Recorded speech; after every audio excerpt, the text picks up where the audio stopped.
நமச்சிவாய். August மாத ராசி பலன். இந்த ஆகஸ்ட் மாதத்தை பொறுத்தவரையிலும் முதல்ல கிரக அமைப்புகளை பார்த்துடுவோம். சூரிய பகவான் ஆட்சி பலம் பெறுகிறார்.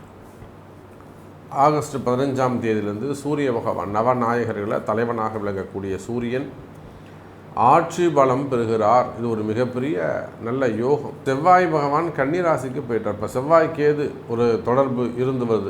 அதே போல் அந்த செவ்வாய் கன்னிராசியில் போயிட்டு அவர் சஞ்சாரம் செய்ய போகிறார். இங்கே சூரியன் கேது தொடர்பு ஏற்பட போகிறது. அதே போல் எப்பொழுதும் போல சனி பகவான் வக்ரகதியில் இருக்கிறார்.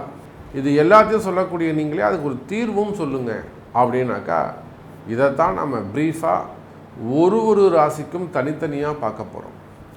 அப்போ இந்த கிரக அமைப்புகளை கொண்டு சிம்ம சூரியன், கன்னியில் செவ்வாய், அதே போல் சனி வக்ரம், இந்த 3 கிரகங்களும் இந்த ஆகஸ்ட் மாதத்தில் மாற்றம் பெறுகின்றன. இதில் இன்னொரு பெரிய நல்ல விஷயம் என்னென்னா குரு சுக்கிரன் இணைவு.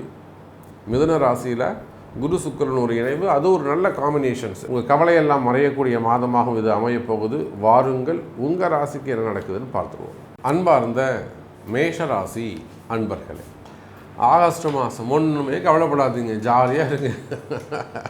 நிஜமாகவே சொல்கிறேன், ஆகஸ்ட் மாதத்தை பொறுத்தவரையிலும் மேஷராசிக்கு நல்லா ஜாலியான மந்தாக போகும். கவலைப்படாதீங்க. உங்களுக்கு என்ன, அதாவது ஒரு 10% மேஷராசி அன்பர்கள் தான் பெரும் கஷ்டத்தில் இருக்கிறாங்க. அதை தவிர்த்து இந்த கிருத்திகை மேஷம்லாம் எவ்வளோ பரவாயில்ல. நான் அடித்து சொல்லுவேன், கிருத்திகை மேஷம் எவ்வளவோ பரவாயில்ல. ஆனால் இந்த பரணி மேஷம் இருக்காங்க பார்த்தீங்களா, அவங்க மட்டும் ஒரு சில அவங்களுக்கு என்றைக்காக இருந்தாலும் தலைக்கு மேலே கத்தி, அவ்வளோதான். அதுக்கு காரணம் இன்னும் கூட அந்த அவங்க கர்மா தியரியை அவங்க சரியாக புரிஞ்சிக்கல, இல்லை அது சரியாக செய்யலை, அதான் உண்மை. அஸ்வினி ஆனால் அந்த அளவுக்கு மோசம் கிடையாது. அஸ்வினியும் ஓரளவுக்கு பரவாயில்லாமல் தான் இருக்குது. மேஷராசி அன்பர்களே, நீங்கள் கவலைப்படாதீங்க.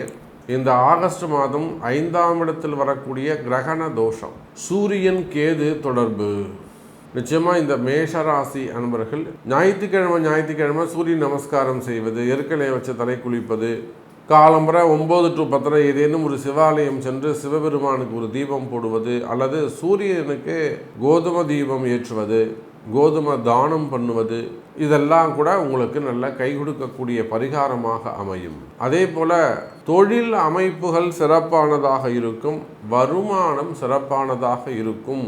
அப்போ மேஷராசி என்பர்களே, இந்த ஆகஸ்ட் மாதம் உங்களுக்கு ஒரு நல்ல தீர்வு கிடைக்கும், அல்லது ஒரு நல்ல குருநாதர் கிடைப்பார். இந்த செய்தி உங்கள் காதில் விழுந்தாலே உங்களுக்கு நல்ல குரு கிடைச்ச மாதிரி தான். அவர் என்ன சொல்கிறாரோ அதை மீறக்கூடாது, கண்ணை மூடிட்டு செய்யணும். அவர் தான் உங்களுக்கு எல்லாம் தெய்வமாக இருக்கணும். அந்த மாதிரி வழிபாடு செய்வீர்களே ஆனால் நிச்சயமாக இந்த ஆகஸ்ட் மாதத்திலிருந்து உங்களுடைய பயம் எல்லாம் விலகும். அந்த கர்ம வினை படிப்படியாக குறைஞ்சி நீங்களும் சிறப்பான வாழ்க்கை வாழ்வதற்கு நல்ல வாய்ப்பு உண்டு. இன்னும் கூட சொல்ல வேண்டும் என்று சொன்னால், மேஷ ராசி அன்பர்களே, உத்தியோகம் சிறப்பானதாக இருக்கும், வேலையில் நல்ல முன்னேற்றங்கள் இருக்கும், வேலை வாய்ப்புகள் அதிகரிக்கும். ஏன்னா 10ஆம் அதிபதி அப்படின்னு சொல்லக்கூடிய சனி பகவான் 12இல் மறைந்து, 10 சனி பகவான் 12இல் மறைந்து வக்ரகதி பெறுகின்ற சமயத்தில் அவர் நிச்சயமாக குருவோடு தொடர்பு, குரு ராகு சனி ராகு தொடர்பு அங்கே ஏற்படும். அப்போ இது மிகப்பெரிய ஒரு விபரீத அதிர்ஷ்டத்தை கொடுக்கும்.